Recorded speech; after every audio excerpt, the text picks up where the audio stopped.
Good evening to every Iwinist at Iwiners. Isa sa mga napapansin po natin sa panahon po natin ngayon, naglipanan na po napakaraming network marketing sa Pilipinas. Maging pati sa mga ibang bansa ay pumupunta dito sa Pilipinas para ipakilala ang kanya-kanya mga kumpanya nila. Pero para po sa inyong kaalaman, ang Pilipinas po ngayon ay developed country na po tayo ngayon. At develop na rin po yung mga network marketing po ngayon dito sa atin. Kaya po, may mga attitude po tayo dapat nababaguhin. Tulad na lang po, yung mga naunang mga kumpanya, mga may-ari, mga leader, dumaan po sila sa karanasan na palipat-lipat po sila ng kumpanya. Pero sa totoo lang, kaya po sila nagpalipat-lipat kasi at that moment, wala pa pong established talaga na mga kumpanya. Lahat pa ay dumadaan sa trial and error. Kaya nagsimula po sa mga kumpanya ng DXM, Forever Living, Amway, nagkaroon mga bagong kumpanya. Lahat ng mga sumali po doon, nagpalipat-lipat po yung maraming company dahil hinahanap po nila yung talagang kumpanya na alam nila makakatulong sa kanila. Pero alam niyo po sa panahon po ngayon, hindi na po siya applicable. Maliban na lang po kung yung paglipat mo ay mayroong basihan.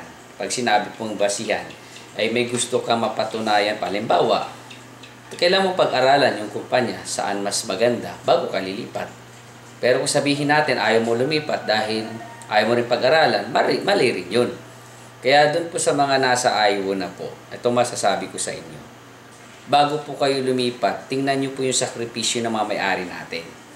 Imagine mo isa sa may-ari kumikita 2.5 million per month. Nagtayo ng kumpanya, umalis. So dumating sa punto, hindi na po yung pansariling interes ang kanilang inililigtas. Kasi kung pansariling interes lang, hindi sila alis doon. Ulitin ko po, yung mga may-ari po natin, hindi po yan na-terminate. Nag-resign po yan. Ang good news ay itinulak sila ng sitwasyon dahil nakita nila na marami pa silang pwedeng gawin para mas marami pang matulungan.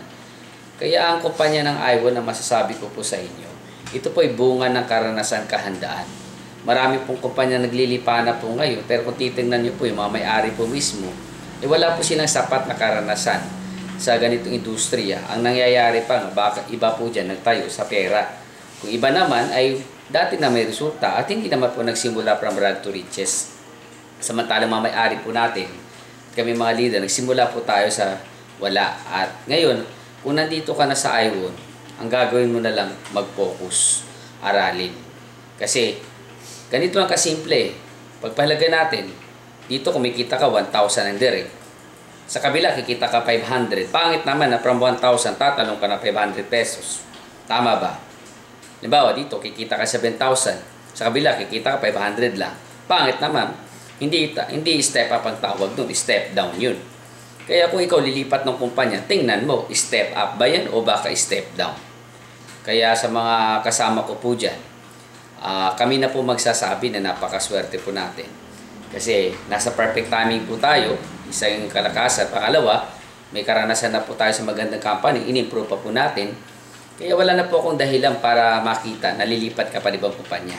Kasi later on, pag hindi ka pa naging successful po dito, ang may problema, hindi na po ang kumpanya, mismo ikaw.